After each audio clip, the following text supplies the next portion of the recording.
So for this particular collision problem, we have two blocks. In the diagram, there's block A. It has a mass of 1.5 kilograms. It is initially moving to the right with a speed of 1.8 meters per second. And then block B is initially at rest. It's stationary, and then that has a mass of 0.8 kilogram. And it says that after the collision, they couple together or they stick together. And part A wants us to find the velocity after the collision, and then part B wants us to find the energy loss.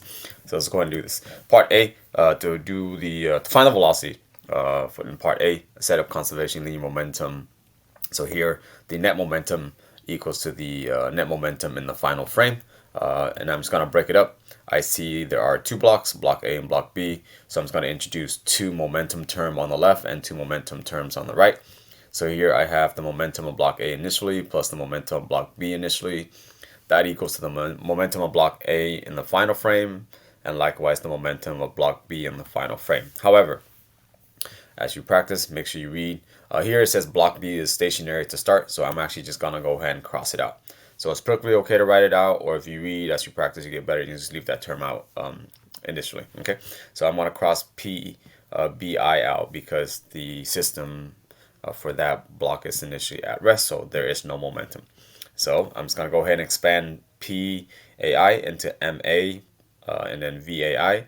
Likewise on the right side, PAF and PBF would be expanded to MA times VAF plus MB Okay.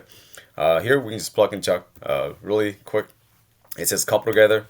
Therefore, you need to recognize that the final velocity on the right side of the system will be the same because they are the same. I can factor it out of the function. So here, MA and MB is in parentheses. So because you can factor out VAF and VBF because they are the same, you can just call it VF. Okay. All right.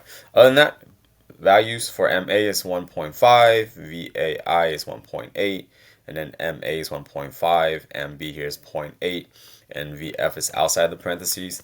So with your calculator work, you can just do 1.5 times 1.8, which gives you 2.7. And then 1.5 plus 0.8 in parentheses here will give you 2.3. So at this point, as you can see, there's only one variable that's unknown, which is our VF. And so if you do that, divide both sides by 2.3. So 2.7 divided by 2.3 will give you a final velocity of 1.17. I've chosen to include the positive sign here because part A asks for velocity, and velocity is a vector, so you have to include the direction. Okay. All right. Other than that, that is the answer to part A. So the final velocity of the system after they stick together is to the right with a speed of 1.17 meters per second. All right. Let's do part B. Part B wants you to find the energy loss during impact. Well, to find the energy loss during impact, all we have to do is set up the statement.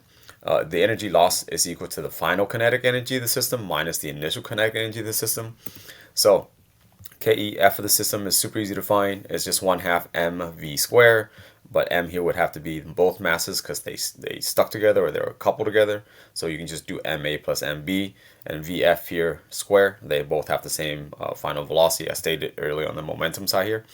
All right, other than that, initially there's only one block moving, which is block A. So you can just minus 1/2 ma vai squared. Okay. Values, ma, mb, added together, you give 2.3. Here I left out the units because I'm running out of space. VF, I took it from the answer to part A. So after the collision, the speed of these two blocks moving together will just be 1.17. I'm going to square that. And then initially, once again, there are two blocks, but there's only one block moving initially, which is block A.